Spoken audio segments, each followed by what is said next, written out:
Hey guys, welcome to the first episode of Moods, Minds, and Manifestations podcast, featuring real people, real experiences, and real talk. And I'm your host, Mocha. So let's get into it.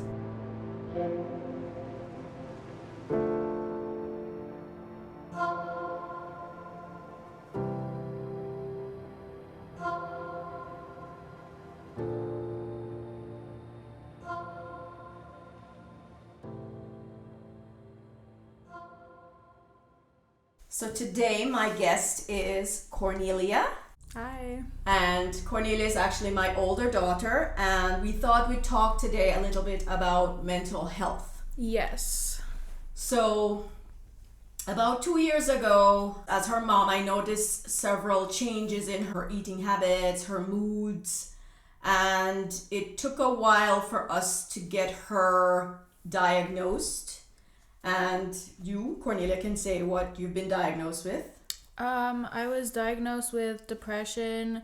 I just recently started getting anxiety, like I would say last year, around like November. And I was also diagnosed, like, not officially, of course, an eating disorder, but not a categorized one, like, not a specific one, I would say I was diagnosed with, more just like eating disorder, because I noticed that I've had anorexia, orthorexia, and yeah, those are like the two ones that I've been struggling with. It started off with orthorexia, and then kind of led to anorexia habits, and yeah, I'm recovering from that now. And actually, it sort of morphed into bulimia to a certain extent. Yes, also that also started more in my recovery, more last year, I would say. Okay, so I would definitely say you have food anxiety. Yes. Mm-hmm. And it doesn't help that you are a chef, a trained chef. Mm-hmm. So you were around food all day. But as I, on the outside, have been looking in, have noticed that, or my observation is that the food anxiety and other issues are just sort of a symptom of something that's underlying. So what would you say triggered your depression, or was it the onset of your depression? I personally don't know the exact cause of it, but I know that just like an everyday routine that I wasn't happy with. So it was kind of just like an everyday cycle of the same thing, like get up and like go to work, and I wasn't happy every day. So just being stuck in like this bubble and like this loop. Yeah, exactly. Yeah. Like this loop. That's how I feel like it started. Again, as your parent and observing, I feel that social media had a lot to do with it. Yeah, of course, yeah. Because there was a long period of time, I think until maybe age 14, you didn't even have a phone of your own. No. And you were not on social media. Mm-hmm. And up until that point, everything seemed okay, seemed fine. Yes. And it wasn't until your exposure to social media, I feel that certain influences kicked in and things started to change. So what can you say about that as far as the influence on your depression and anxiety as far as social media goes? Well, I would say as far as the eating disorder, it was definitely influenced by social media or triggered by social media. I started watching it was around Corona time, and I started watching these like what I eat in a day videos on YouTube. That were mostly made by like models and stuff. So this is like I said, during Corona, so I wanted to start my own YouTube channel, and the first video I made was of what I eat in a day. And I kind of copied or tried to make it look like I was eating like these models. So it was not an authentic video at all. That video is deleted because I now know didn't come from a very good place. And yeah, so that's kind of like what triggered it. Just kind of wanting to eat healthy and trying to copy like what these models were eating, when everyone is different and everyone has a different lifestyle and everyone needs different amounts of food. So and your bodies are all different, yeah, right? of course, yeah. And another thing I noticed too was not just the eating, but it affected how you saw yourself and your body image. And you were always a tall, thin child, and you were a child model and not famous, but you were always in the modeling world to some extent, and size and structure and stature was never an issue. Yeah. But all of a sudden here came this need to, I don't know, fit in, to be like other people, when you're beautiful as you are, and your physique was fine, and you're very athletic and very talented in many, many areas. So that to me as a parent was always kind of disturbing, that, why is she trying to be like other people when she has so much going for herself? Yeah. So would you say that, again, social media influenced how you saw yourself, and what was that like? How did you see yourself? I would say not just like the eating from like the videos that I saw on YouTube, also because this was during Corona, I was on TikTok a lot, like a lot of other teenagers were, and they would promote kind of like, there's this thing called For You page. I'm pretty sure you've heard of it. Like the main page where any videos that people post are on there. And they would, like, I noticed they would promote like more like really skinny girls, and like just girls that would just show like abs and like everything. And that was what you would see pretty much when you scroll through the app. So I would kind of was just like, oh, I kind of want to look like that too. And even when I was at my lowest weight, I didn't see myself as skinnier. Like I always saw myself the same. Like I didn't think I lost weight. I didn't think. But I noticed the difference, and that's when I started. Yeah, looking back now, I noticed like I. Yeah, you were very gaunt and looked almost skeletal at one. I mean, you could see certain bones starting to be visible, and your eating habits were just horrible. And just your moods are just terrible. And but it took a while for us to realize, or at least for me as your parent, to realize I knew there was a problem, but I really didn't know. I thought it was just, she's in a bad mood, but it was just, you were always in a bad mood. Yeah. And for us, me and your younger sister, it was like in the home, we were walking on eggshells all the time. Like, we weren't allowed to buy certain foods, otherwise she would yell at us for that. Or, it was just always some battle, and it was really, really tough. And you being in your state, nobody else's feelings and emotions even crossed your mind. So while I, as a parent, I had to, think about myself and how it was affecting me, I had to think about how it was affecting you and how it was affecting your sister. So it was a really, really, really tough time. And can you describe what it is that you were feeling, like when you feel depression coming on? Like, what does it feel like, if you can put it into words? It's kind of like you lose interest in everything that you're interested in, basically. And it's like this voice telling you, like, it's not worth it to get up and do this. Just like sit down, like lay down and do nothing. And do you actually just, hear a voice, or it's just... It's kind of just like a feeling, like you just don't want to do anything. Okay. Pretty much. So it's like, I mean, I feel it's different for everyone, but that's like what I feel like. But what, like, physically, what do you feel? Do you, like, feel anything? Like, is there a thing that you feel like, oh, I'm going to start getting depressed? Or it just takes you over suddenly? Or how does it feel, like, the physical feeling? Does it, like, switch from one moment to the next moment? Like, I would say, because, I mean, depression, like, you don't just switch off and on. But there's definitely moments where it's worse than others. Like, I don't know. Well, what, in your case, what triggers you? What is it? Anything? I would say food is the main thing that triggers it. To get depressed? My understanding is that food is just one aspect of it. So the depression itself is a bigger problem.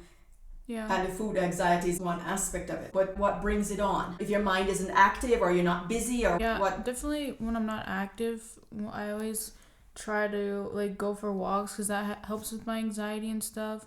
So I always try to keep busy, and when I'm not doing anything, that's when it starts to get really bad. So you start to think a lot more and Yeah.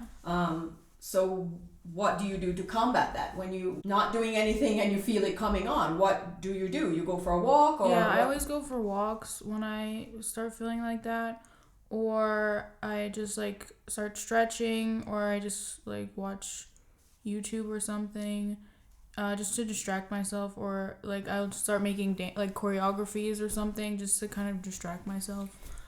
But walking is like the one that helps the most because I'm kind of just like out of the house, like away from all of like darkness, I guess, or those thoughts. And I'm just like in fresh air and stuff like that. So certain environments also trigger it. So like for example, if it's food related, like my apartment is like in one area, so I'm kind of like in the kitchen, and if it's like one of those episodes where it's like food related, I have to just like I can't really get away from the kitchen. I just kind of have to get out my whole apartment in general. Does that make sense? Yeah. So, yeah. And as far as medication, you're on medication right now? Yeah, I'm on sertraline. Yeah. I took that, was it last year, for like a few months. You took it for a few months and then I stopped because you felt good, it was summer and I felt better. Then you fell back into the rabbit hole of everything. So now you're back on it, yes. And it helps. Definitely helps. Yeah, it's like been a month, a little over a month now, and I feel like it's been helping. Okay, but you also go to therapy, mm-hmm. and describe therapy. Like what sorts of things you do in therapy? We kind of just like talk about what I'm doing and like what causes my episodes and stuff like that. And how you can and how I can cope with it. And yeah, like and it's nice to let out your thoughts and feelings to somebody that will listen. Yeah, of course, because like anyone else, it would kind of feel like a burden. Like you're just putting it all on someone else, so. And at least the therapist that's her job to listen. Exactly. Right, and she is trained so she can give you advice on certain things that I, as your parent, can't. Yeah. What do you think, or how do you see your where you are now? Like, do you think you're getting better, or is it just you're managing it? Is it stagnant? Like, where do you feel you are on the journey? I feel like I'm better at managing it now. Like, for example, before I didn't take walks. For that, I kind of just like sit in my bed and kind of just be fall like apart. that. Yeah. So now I know that, I'm just going to go for a walk or get up and do something, because it doesn't really matter what time it is. Because I would rather go for a walk at 3 a.m. instead of just sitting in my bed. Right. But some people are not able to just course. get up and go for a walk. So what other techniques, coping techniques, can you recommend or suggest? I think listening to music is a good one, because it's kind of just like when I go for walks, I always also listen to music. It's kind of just like escape from, But so I would say that's one. But do you think? I mean, it's good to escape and distract your mind, but you can't always live in that mode where you're just in mode of escapism. You have to get back into reality. So it's like, what about self-talk? Like when you're feeling depressed, are you able to talk yourself? Say, I should be doing this, or maybe I should do that, or whatever. What if you're not able to go for a walk or play music? What if you're in a work environment, for example? How would you cope with it? I personally don't know, because when I'm, for example, was at work and stuff, I never would really get stuff like that because I'm like distracted. You're so busy. It's more like my episodes happen more when I'm like alone at night and stuff like that. I noticed. And you're not busy. And when I'm not. Do you think it happens more when you're tired or you're? Fatigued? I would say so. Yeah. Or like when I'm stressed. Okay. And stuff like that. Yeah. And What advice could you give to somebody that's suffering from anxiety and depression? I would just say set new goals. For me, when I had no goals at the time, like in December, like November, December, when it was the worst, I had really no goals in mind, and that's when it starts getting like you feel lost and you don't know what to do next. You don't know what your purpose is. Yeah, you don't know what your purpose is.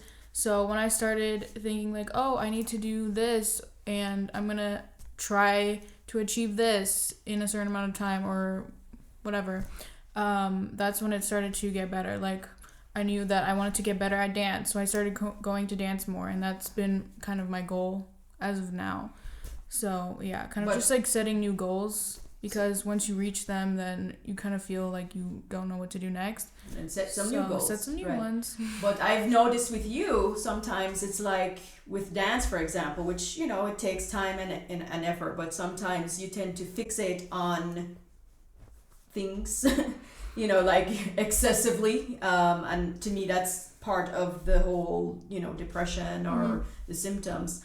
I suggest to you and you know, anybody else going through this, obviously seek medical, you know, professional advice, but try not to fixate on certain things, because some people turn to alcohol or drugs or whatever, but you know, you in your case, you fixate on dance or whatever it is. At one point you were exercising to extreme when you didn't even need to, you know, you were already thin and built and everything, and you were like overly exercising. So that's something to pay attention to, that you're not fixating on specific things. It's definitely things. Like more of a coping mechanism and a distraction. Right, but it can be, depending on what it is, it can be unhealthy. So the trick, I guess, is just to try and find balance, try and do activities, you know, as much as you can, things that you enjoy. Yeah, and I would say also surround yourself with people, because that's also good. Just positive not being people. Yeah, not being alone. Yeah, positive people, of course. People. Like I noticed that I like going to dance, but also because there's so many positive people there, and I get to talk to different people, meet new people, and that's also really nice. And yeah, I think just surrounding yourself with positive people is a good thing. Good outlet. Yeah, that's good. Yeah. And then of course, you know, find a good therapist, one that you know, you feel comfortable with, and also set some goals there, you know, that you're not just going every week just to talk, but you're actually achieving something, like, you know, getting to the underlying cause of your anxiety and your depression. What's causing it? Because no matter what, if it's not addressed, it doesn't matter where you go, what you do, it will always follow you, whatever environment. And it's just something that you need to really, I think, focus on getting to the bottom of it. You may not ever find out, but I think it's really important that you take the time to find out what's the underlying cause, because you know, I, as your parent, I don't know what triggered it, other than like my therapist asked me one time, like, do you even know? And honestly, I don't. Like, I know certain situations that could have like triggered it, but I don't know the underlying cause. Why it started in the first place. Yeah. You know, and I mean, like I said, we go back to social media. I mean, that you felt like your life was lacking something. Was that it? That you know, you're not good enough, or you felt like you want to be seen, or what do you feel as far as that is? I don't know. I think, and in that point in my life, I had like control was a big thing. Because I wasn't happy in the job that I was working, and I didn't have much control, so I kind of had to fixate on something else. And for me, that was control. Like, eating healthy or eating overly healthy and exercising, and the goal was to be, I mean, my goal wasn't really to be thin. It started off like eating healthy, and it kind of just like led to morphed into excessive. So I wouldn't say I was trying to be thin. Like that wasn't really the goal. It was kind of just like the healthy eating. And in that whole scenario, we discovered a thing called orthorexia. Yeah, a lot of people don't know about it. And that's excessive or eating like, clean. Yeah, really clean. Like being obsessed with eating clean. And also overly exercising and being overly healthy. Yeah. So that's anything in excess is just not good. So that's something to be mindful of. It might not be typical anorexia or bulimia. Yeah, and some people don't even fall under that category. Like, I would say you can have a mixture of all of them. I would say I have that. Yeah. I think there's a name for it because I've heard of it before, where you just like fall under. Yeah, you're on the whole spectrum. Yeah, you're not. It just depends on the day. You're not each one. Yeah. Because like you've explained to me, some days you get ravenously hungry and then you overeat and then you feel sick. So that's more leaning towards bulimia. So but our experience with you, it was more definitely orthorexia was the most, and that's something that I feel like I'm under right now. Like, I feel like it definitely led to anorexia, but or bouts of anorexia, not really full blown anorexia, just bouts of it. I think you have, because you've always eaten. But based on my opinion, you just never at balance at one point. Yeah, and also I was very like, my job was very like active, and I would walk to and from work, and it was just like not enough for what I was doing. Right, you weren't taking in enough for the physical exercise or the physical activity. Yeah, and that's why I started losing weight. Right. But then you became obsessed with having abs.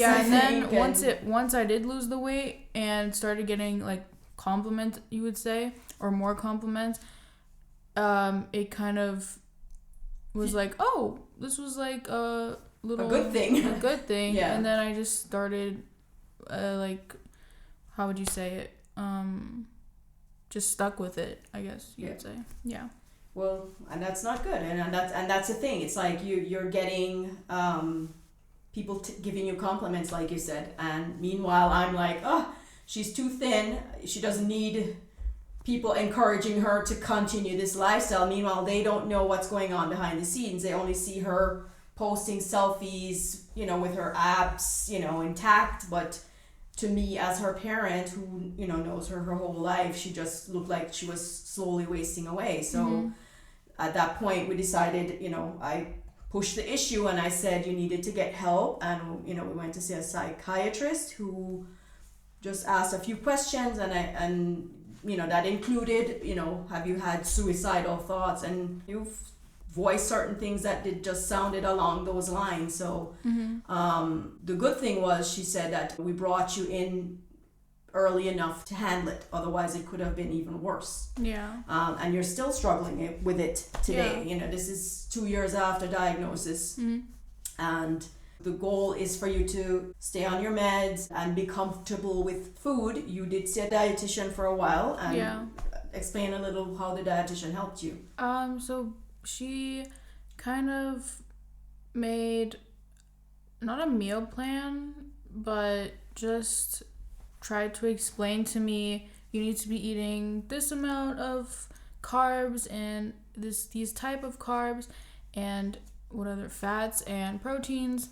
And another good thing that was interesting was she would hook me up to this like machine and kind of calculate how much like of the weight I gained was fat and how much was water, and so it was just interesting to see that. So that you could see exactly what's going on in your body, and really, pay attention to what you're eating and treat your body right. So that's something that definitely helped you to regain the weight that you'd lost, and to be more mindful of what you're putting in your body without having that anxiety. Yeah. So I definitely recommend, if you're having issues, food anxiety or eating disorders, to definitely connect with a dietitian to help you. And it's definitely interesting because a lot of people think that when they go on the scale, it's like weight is all like bad weight.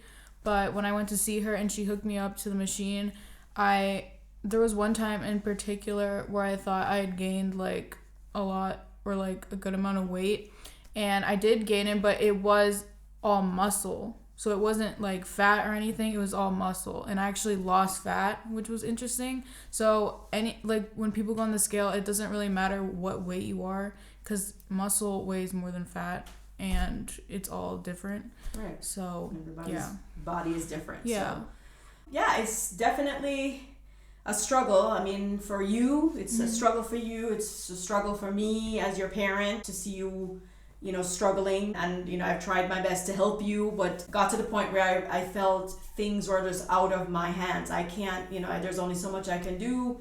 So we got your professional help, and it's important to take the advice of, the professionals. That's what they're trained for. Also, you listen to your mind, listen to your body. They don't know physically what's going on in your body every single moment. So you have to listen to your body, and maybe, if the advice isn't working, then you communicate that to them. If the meds aren't working, then you communicate that to them, But one thing you need to do is be honest, always be honest, right? Otherwise, they can't fully help you if you're in denial, which there were times when you were in denial about it. And it wasn't until you had several meltdowns that you realized and you admitted to me that you really need the help. So we're getting you that now, and you're steadily seeing your therapist once a week, as much as possible. And it seems to be helping, but I feel, there's times when I feel I should be seeing a little bit more progress, because I'm still a little concerned with your eating, that it's not as balanced as it should be.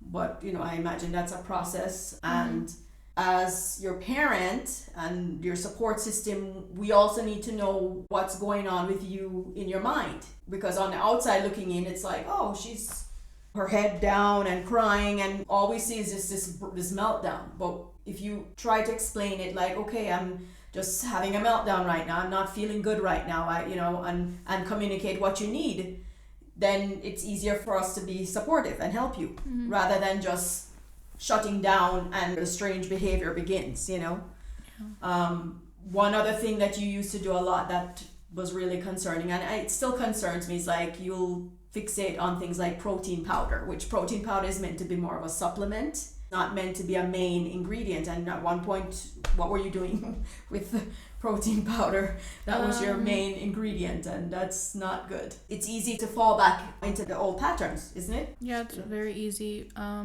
When you have an eating disorder, one thing that when I was first starting, you fixate a lot on calories. So I was very used to reading labels and calories and stuff, and that's something that's I've kind of studied, I guess. So I kind of know how many calories are in each thing, and that's kind of sucks that I know that now, because it's hard to kind of get away from that. But I would say just not counting because I used to count calories all the time when I first started. On the so trying, in other words, try not to do that. Count calories and stuff, because it can be very tiring. Tiring, obsessive, exactly. And my advice to you, I mean, you were raised vegetarian your whole life, and you were always healthy. We always, went to the doctor for your regular visits and had them check certain things, and everything was fine. So, I mean, I always encourage you to just get to a good place with food. Food is not your enemy. It's your mind telling you that food is your enemy. So just get to a good place where you're feeling good about food, and try not to fixate on anything, and try to just eat balanced the way you grew up eating. One thing that you do is eliminate carbs a lot. So that's something that you need to really try to get over that, that hurdle. Okay, so thank you, Cornelia, for sharing with us your mental health journey, and hopefully this will help somebody else that's struggling with it, and we'll just continue to do what we need to do as a family to help you recover from this. Yeah, thanks for having me, and I definitely hope it helps someone, because I've been struggling with it for a while, and I know a ton of people struggle with it, so hopefully it helps someone. And just know that you're not alone, and you can get through it. And bye. If you haven't already done so, please like and subscribe to hear upcoming podcasts. And please share with family and friends. Thanks for listening.